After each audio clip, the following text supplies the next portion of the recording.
खबर शामिल करेंगे ENN न्यूज़ नुमाइंदा अजहर अहमद की। सिंध के दूसरे बड़े शहर हैदराबाद में PTI सेक्रेटरीट ऑफिस में PTI का 26वां यौम तासीस मनाया गया। पुरवकार और पुरौनक तकरीब रही जिसमें 40 पाउंड का केक काटा गया और जदीद अहद वफा के साथ हम अपने कायदे मोहतरम इमरान खान के साथ खड़े हैं। पूरा पाकिस्तान बल्कि पाकिस्तान से बाहर भी इमरान खान के साथ खड़े हैं। नए साथियों की शमूलियत भी हुई। हैदराबाद के कई जगहों पे केक कटिंग हुई।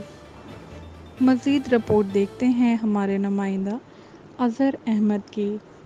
जी अस्सलाम वालेकुम। आज के इस पुरमसरत मौके पे मैं पहले तो आप लोगों को वेलकम करता हूं कि आप लोग आए हमारे प्रोग्राम में और आप लोग हमारा पैगाम आगे पहुंचाएंगे। अर्ज़ ये है कि 26 साल हमारे जो चेयरमैन हैं इमरान खान, उन्होंने पाकिस्तानी कौम के लिए जो ओवरसी बिस्मिल्लाहिर्रहमानिर्रहीम।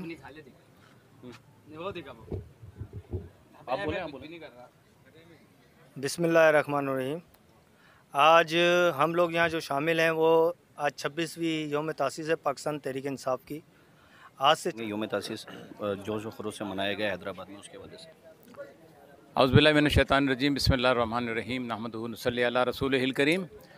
आज हैदराबाद में पाकिस्तान तहरीक इंसाफ का यौम तासीस बहुत जोश व खरोश और बहुत ही ज़बरदस्त अंदाज में मनाया गया है। सैकड़ों की तादाद में हमारे कारकुनान और उनके साथ सपोर्टर्स ने भी इस तकरीब में करबला वालों से ये दोनों सबक मिल रहे हैं। करबला वालों से ये दोनों सबक आया, क्या लुटाना चाहिए और क्या बचाना चाहिए। और ये जो क्राइम मिनिस्टर साहब फरमा रहे हैं कि ICL के लोगों से ये नाम निकाल रहे हैं, तो ये अल्लाह की अदालत से अपना नाम कैसे निकालेंगे और लोगों के दिलों से और लोगों के जहनों से अपना नाम कैसे निकालेंगे। मौजूद हैं हैदराबाद में सेक्रेटरीट ऑफिस PTI या सेक्रेटरीट ऑफिस है, यहाँ जहाँ पर जो आज पुरवकार तकरीब हो रही है, केक कटिंग की तकरीब है। 26 साल जद्दोजहद का हुआ है, PTI का यौम तासीस मनाया जा रहा है, जिसमें सिंध के मुख्तलिफ़ इलाकों में ये यौम तासीस मनाया जा रहा है। और जो यहाँ आला क़यादत यहाँ मौजूद है हैदराबाद में, डॉक्टर मुतनसर बिल्ला, क्यू मोहम्मद हकीम साहब, अमीनुल्लाह मूसा खैल और बड़े नाहम जो है लेडीज़ विंग के, मदर विंग के और जो है यहाँ पर सारे विंग्स के मोहदेदारान मौजूद हैं। भरपूर शिरकत हो रही है। कुछ मेहमान आ चुके हैं और मज़ीद मेहमान अभी आने बाकी है। अज़हर अहमद के साथ, रिपोर्टर के साथ राशिद शेख, हैदराबाद।